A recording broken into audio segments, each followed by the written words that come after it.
Ultimamente o mundo nerd geek vem crescendo a cada dia, cheio de personagens intrigantes com superpoderes ou habilidades especiais e até mesmo mundos repletos de magia. Uma vez um cara chamado Carl Sagan disse que um livro é a prova de que um homem consegue fazer magia e um bom nerd não vive sem seus artefatos mágicos. Obviamente todo nerd que se preze precisa ter uma estante cheia de livros. E é por isso que no vídeo de hoje eu vou falar pra vocês livros que todo nerd precisa ter na estante. Senhoras e senhores, eu sou o Rafael Novaes, seja bem-vindo a mais um vídeo. E vamos começar logo porque eu tô ansioso, o livro é uma das coisas que eu mais gosto. E o primeiro livro da nossa lista, O Guia do Mochileiro das Galáxias. Esse livro é muito importante e todo nerd precisa ter ele exatamente por ele representar tanto. Se você não sabe, é graças a esse livro aqui que a gente tem um Dia do Orgulho Nerd e que por acaso também é o Dia da Toalha. A saga O Guia do Mochileiro das Galáxias é uma série de ficção cômica criada por ninguém menos do que Douglas Adams. Uma coisa que pouca gente sabe é que O Guia do Mochileiro das Galáxias na verdade foi concebido como uma série de rádio lá em 1978. A história foi adaptada para várias mídias, como livros, programas de TV, teatro e até mesmo um filme. E que se você por acaso já assistiu o filme do Guia do Mochileiro das Galáxias, eu tenho que dizer para você esquecer tudo que você viu ali, porque simplesmente é ridículo. Não, sério, o filme do Guia do Mochileiro das Galáxias não tem quase nada a ver. O livro é uma grande decepção, então simplesmente esquece, tá? O Guia do Mochileiro das Galáxias é conhecido pela sua abordagem bem irreverente e absurda à ciência, à filosofia e até mesmo à condição humana. Ele é frequentemente chamado por trilogia em 5 partes, isso porque a gente tem 5 livros. O primeiro é o próprio Guia do Mochileiro das Galáxias. A minha versão é uma versão definitiva, então ela tem todos os livros em um só e tá até marcadinho aqui, ó, com marcadores. Nem eu sei direito para que tem esses marcadores, mas enfim. O meu eu do passado marcou pro meu eu do futuro aqui, ó. Laranja é para morte de desgraças, amarela é partes importantes ou descrições de personagem, rosa é frases marcantes e descrições do próprio guia, verde é revelações e azul é piadas e coisas interessantes. Tá todas as edições, tá? Em um só. Mas você pode ler as versões separadas, que inclusive provavelmente vai estar aqui no meu link da Amazon. Pô, se você quiser comprar qualquer um desses livros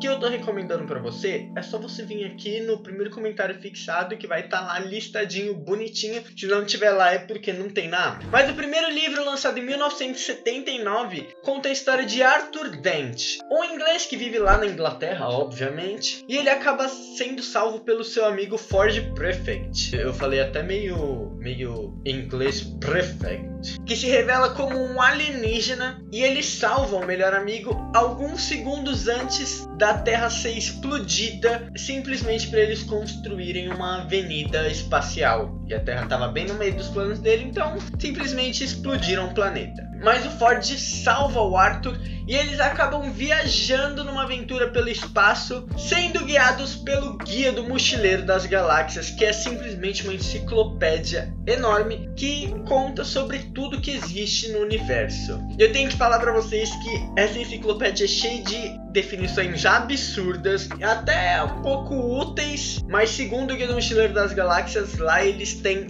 tudo que você precisa para poder fazer uma viagem intergaláctica. Inclusive o Ford, ele é um alienígena que a função dele é ir em vários universos e anotar e pegar coisas para compor. Então ele ali é um pesquisador, entre aspas. Inclusive ele escreve a definição de uma toalha e aí é por isso que a gente tem o Dia da Toalha. O segundo livro é um restaurante no fim do universo, onde eles vão até a beirada do universo num restaurante. O terceiro livro é A Vida, o Universo e Tudo Mais, onde o Arthur e o Ford conseguem voltar para a Terra. Como? Vocês vão ter que ler para descobrir. Mas aí eles acabam se envolvendo numa nova missão que é impedir que os robôs Cricket simplesmente destruam o universo. Dizem que esse é simplesmente o melhor dos 5 livros. O quarto livro é Até Mais Obrigado pelos Peixes, onde o Arthur retorna novamente à Terra e eles tentam descobrir algumas coisas que tá acontecendo ali meio estranhas. E aí esse quarto livro foi lançado em 1984, mas 8 anos depois, em 1992, ele lançou Praticamente Inofensiva, dando vida aos personagens novamente para uma nova aventura. E aí um escritor chamado Elwyn Colfer, ele lançou em 2009 um livro que compõe a saga do Mochileiro da Galáxia em homenagem ao Douglas Adams, que acabou falecendo. Esse livro chama E Tem Outra Coisa. E ó, sinceramente, esse livro não chega aos pés do resto da história escrita pelo Douglas Adams. O Guia do Mochileiro das Galáxias é um livro extremamente interessante porque ele é repleto de piadas sarcásticas. Sabe Futurama? Provavelmente você já viu ou sabe o que é, e Futurama simplesmente foi inspirado nisso aqui, ó. O criador já disse em uma declaração que ele se inspirou nos livros do Douglas Adams e faz total sentido porque é bem semelhante. Além das piadas sarcásticas, o Douglas Adams aproveita para falar sobre filosofia, sobre existencialismo. Ele cria diversos absurdos ali dentro da obra e ele até mesmo usa a obra para fazer críticas à burocracia, à tecnologia e até mesmo um pouco de niilismo para falar sobre a insignificância dos seres humanos dentro do cosmo. Basicamente, se você ler, você sabe o porquê o número 42 é considerado um número nerd, e a série se tornou simplesmente um clássico cult, influenciando diversas outras obras. Futurama, como eu falei, é uma delas. E o Dia da Toalha é comemorado no dia 25 de maio, no mesmo dia que o Dia do Orgulho Nerd, fazendo uma homenagem anual ao Douglas Adams e toda a sua obra, que é extremamente importante. E assim, eu até iria falar pra vocês o porquê que a toalha é uma coisa essencial, mas eu acho que vocês tinham que ler porque existe uma página inteira só para explicar sobre a toalha. O nosso próximo livro com certeza você deve conhecer, que é simplesmente Jogador Número 1. Imagina que você foi em um evento de cultura pop, sei lá, Comic Con, e ali você viu diversos cosplays, personagens e várias referências ao mundo pop, quando de repente alguém pegou tudo aquilo, enfiou dentro de um livro, e aí eu poderia dizer que surgiu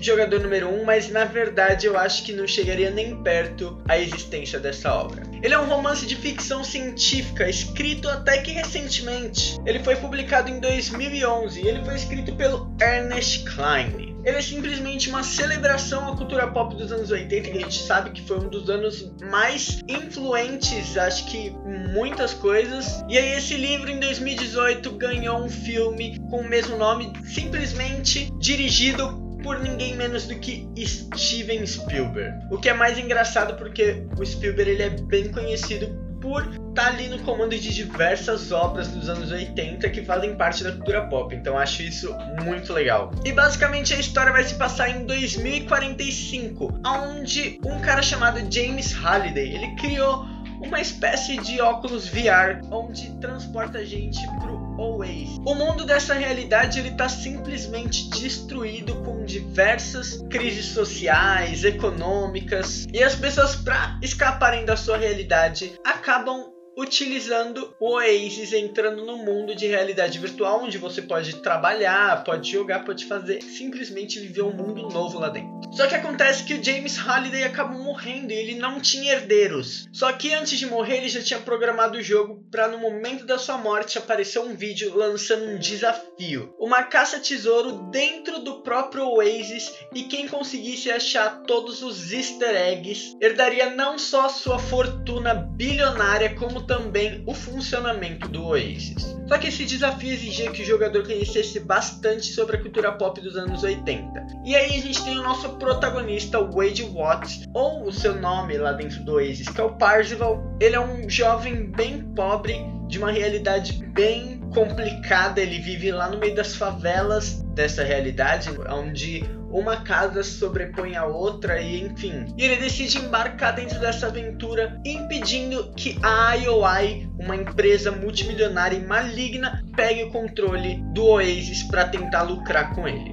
Esse livro vai falar sobre realidade virtual, que é um tema bem comum hoje em dia, né? Vai falar também de cultura pop, amizade, identidade, e ele até mesmo vai aproveitar para fazer críticas ao mundo corporativo aqui, onde a IOI vai representar aqui a ganância, né, desse mundo corporativo e também o perigo de se monopolizar um recurso tão essencial para uma sociedade quanto o Oasis. E aí eu tenho que falar que esse livro aqui é a capa do filme, mas eu gosto mais da capa original, que é essa daqui. E eu tenho que contar para vocês que existe uma continuação, ela se chama Jogador Número 2. E ela foi lançada em novembro de 2020, ou seja, recente. O livro acabou de completar 4 anos, então quando você terminar o Jogador Número 1, você já pode partir para o Jogador Número 2, e essa história começa alguns dias depois de Jogador Número 1, onde eles precisam lidar com um novo problema, uma nova tecnologia revolucionária aí, uma nova tecnologia revolucionária chamada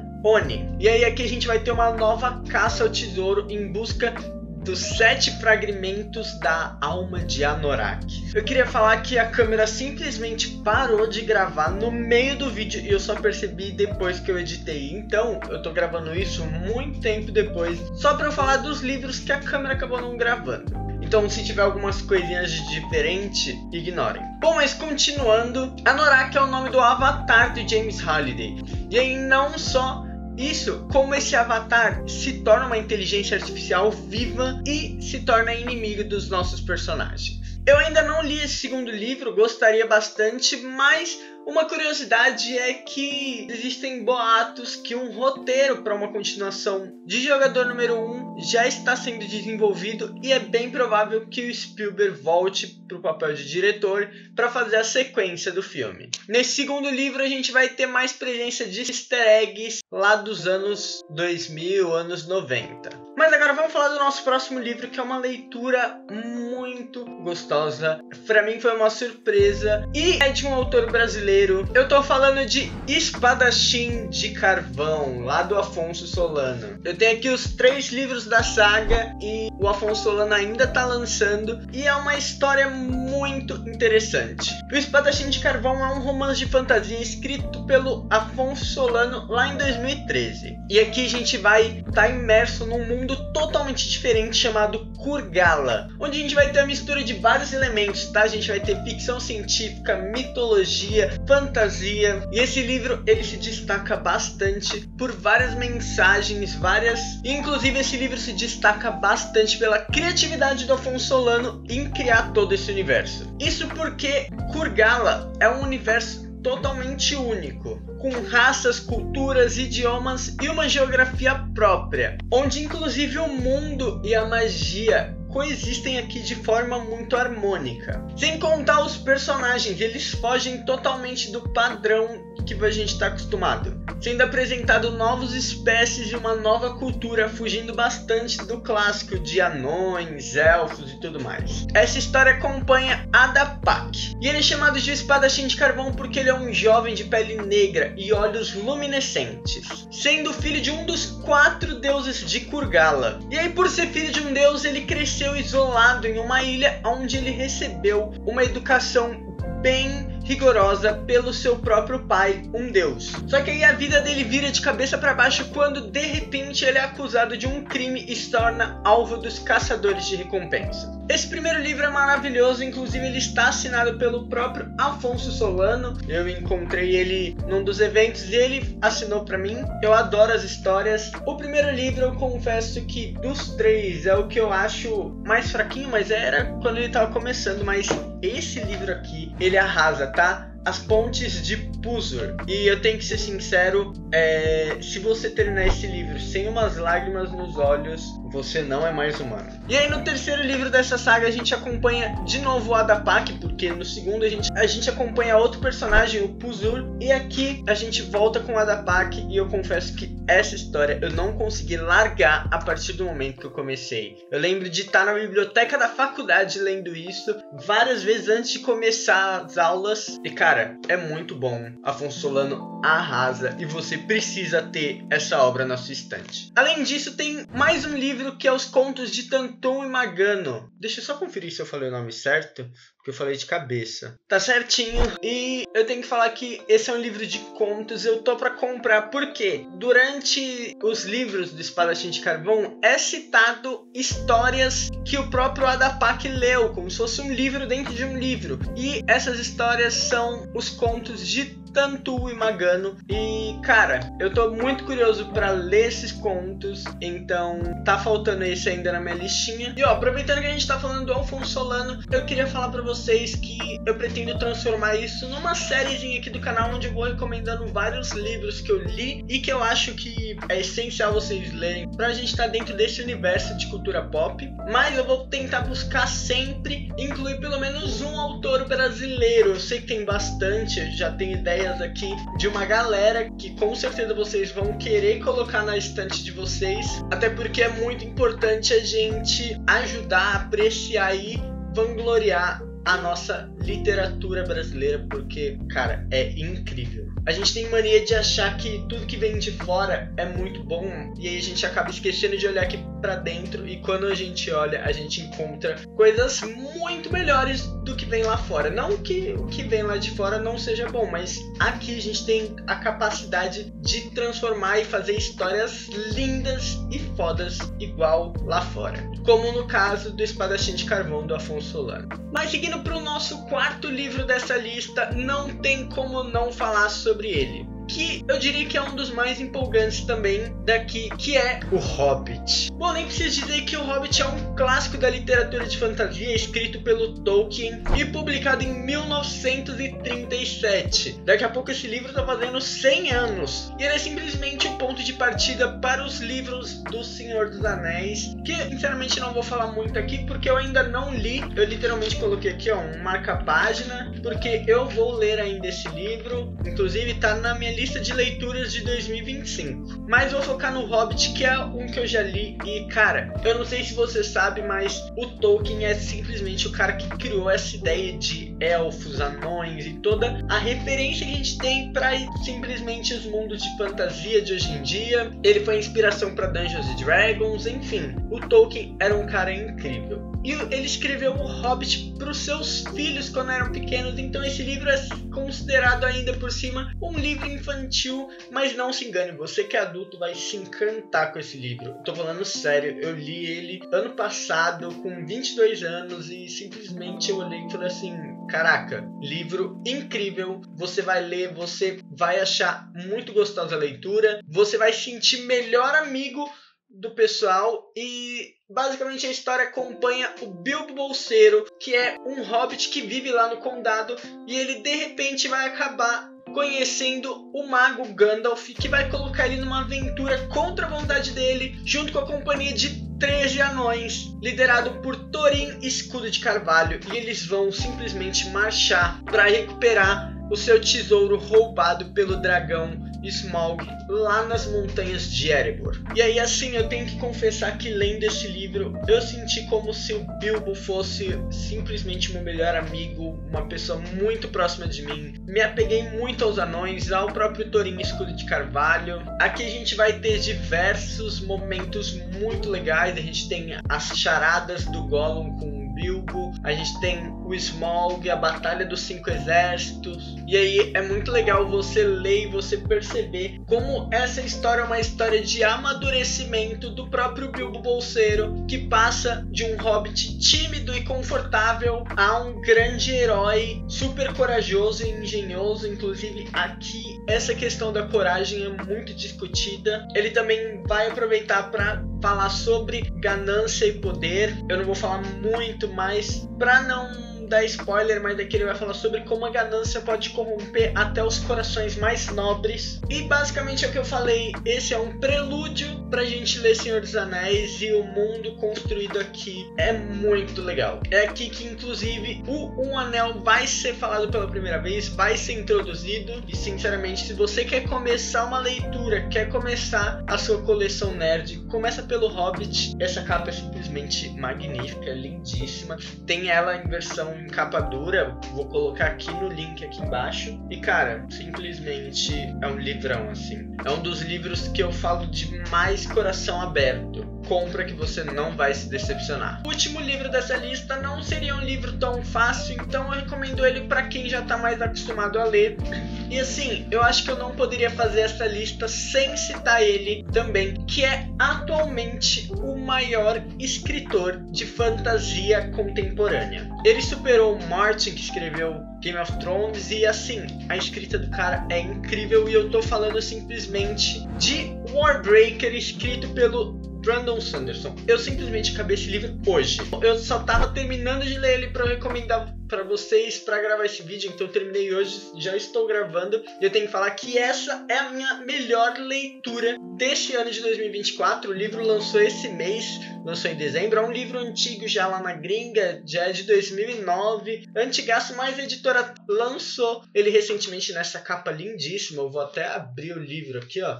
Vocês verem essa capa, ó. O livro também, no meio dele, a gente tem imagens, tem várias coisas bem legais. Inclusive, tem uma imagem aqui pro final bem da hora, olha isso aqui.